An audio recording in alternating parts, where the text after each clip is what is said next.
Reports, inexperience and cronyism slowed Kushner-led efforts to procure medical supplies. A group of young, inexperienced volunteers was tasked with securing much-needed medical supplies for hospitals fighting coronavirus, hampering the government's response to a growing pandemic, according to reports by the New York Times and the Washington Post. The group of roughly a dozen volunteers, mostly in their 20s, were part of a broader coronavirus supply chain task force assembled by the president's son-in-law, Jared Kushner, the two news outlets reported. They were assigned to winnow out the best leads for protective gear out of 1,000 and send those to a FEMA procurement team for final approval, the Post and Times reported. The bottom line is that this program sourced tens of millions of masks, an essential PPE in record time, and Americans who needed ventilators received ventilators, Kushner said in a statement provided to the Post. These volunteers are true patriots. CNN has reached out to the White House about the volunteer team. But the volunteers, who were recruited from consulting and investment firms and began their task in late March, had little to no experience in healthcare and dealing with procurement procedures or medical equipment, the Times and Post reported. It ultimately led to missed opportunities to attain personal protective equipment, PPE, from recognized sources, two current and a former Federal Emergency Management Agency officials told the Times, at a critical time when states were scrambling for medical resources and the number of hospitalizations from COVID-19 was rising. The volunteer group was confused and overwhelmed by its assignment and given little initial instruction, according to a whistleblower complaint filed by a former volunteer last month and provided to the House Oversight Committee, the Times reported.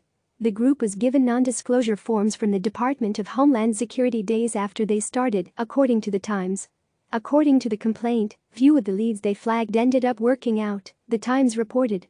I believe the volunteers are competent, hard-working and intelligent, but we represent a smaller procurement team than at most mid-sized companies despite the magnitude of the crisis, the complaint read, according to the Post. I believe America deserves a larger, better-funded response.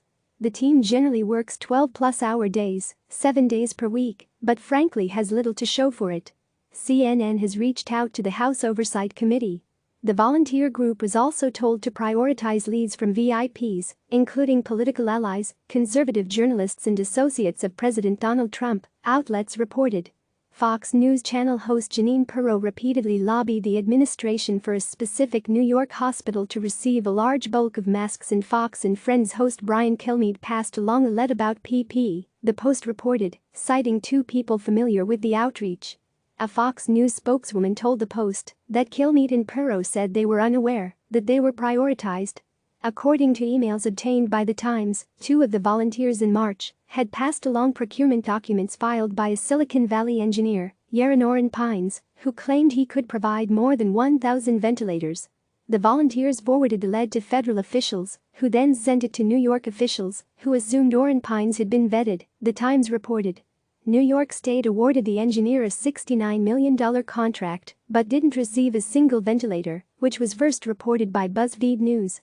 According to the whistleblower complaint, the volunteers had difficulty establishing relationships with manufacturers and brokers, partly because they had personal email accounts, which raised doubt among potential sources, the Times and Post reported. The whistleblower also said that the group's work was crippled by frequent changes in process, efforts that turned out to be wasted, poor communication and mounting dread about their lack of progress, the Times reported. These problems affect the entire chain of command, hamper our ability to respond, and could result in many Americans losing their lives, the whistleblower wrote, the Times noted. Two senior administration officials disputed parts of the whistleblower complaint to the Post. They told the newspaper that many of the volunteers had relevant experience and that they didn't have trouble vetting leads or getting replies from suppliers and brokers. The officials told the Post they hadn't heard of leads being given VIP treatment. They said that it's hard to know whether the volunteers' leads on PPE resulted in procurement since the group didn't have final say or purchasing authority, the Post reported. Senior administration officials also told the Times that all leads would have to be reviewed by career government officials and any contract decision would be finalized by the FEMA procurement team. After the volunteers left in early April, other potential suppliers contacted FEMA officials asking about their unanswered offers, the Times reported.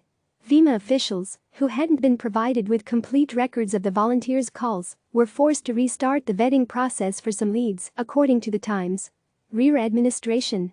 John Polochik, the head of the Supply Chain Task Force, told The Times that the volunteers had served an important function.